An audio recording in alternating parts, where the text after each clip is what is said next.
Thank you, Stu. What started as a routine traffic stop ended with officers performing CPR on a Studio City woman.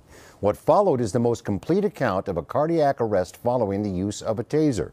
But as CBS 2's Randy Page shows us, it's not the first time something like this was caught on tape. June 4th, just after midnight, Haskell Avenue near the 101 off-ramp. This video is captured by a camera mounted on a California Highway Patrol car.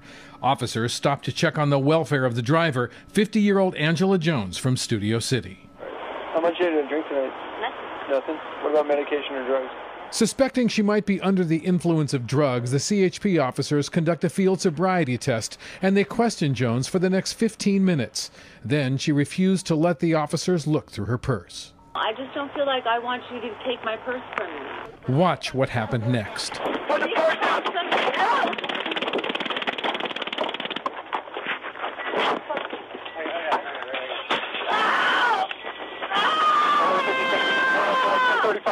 Haskell north of the 101.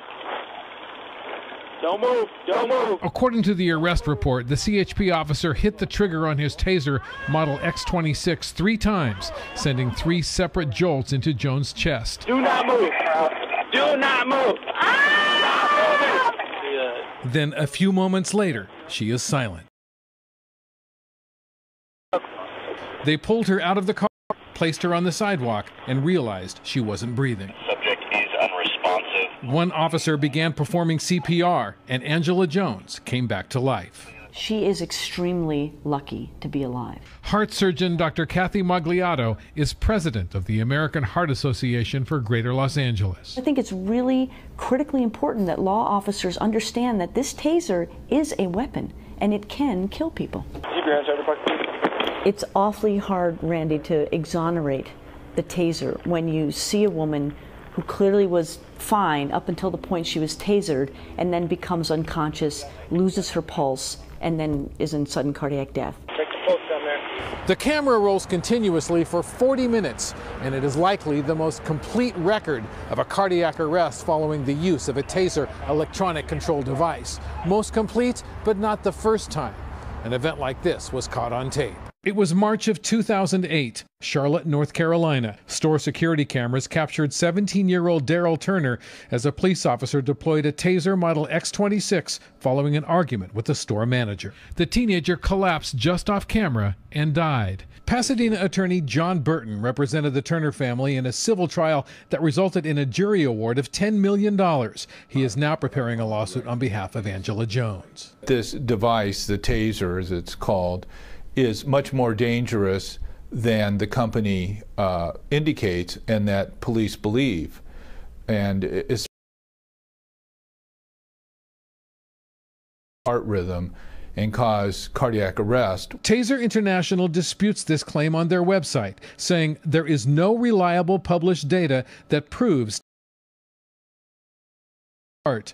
Taser refers to medical studies that conclude its devices do not harm the heart. The preferred target zones can be seen highlighted in blue in this graphic.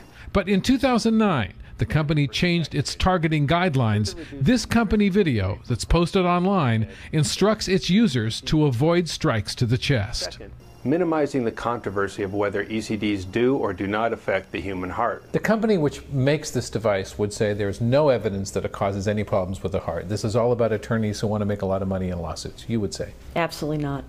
Absolutely not. We have an article right here from Circulation, which comes out of one of the most prestigious cardiovascular journals in the country, that's put out by the American Heart Association. And this article discusses 8 cases.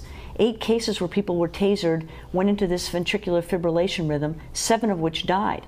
So how can you tell me that using a taser is completely benign, especially when we have it on videotape?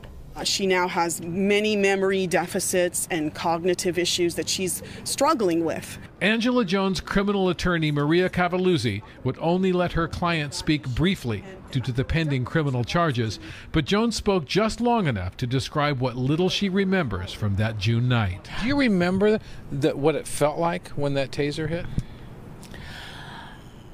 I can remember fear. Okay. Right. Her attorneys say toxicology reports show there were no illegal drugs or alcohol in Jones' system that night.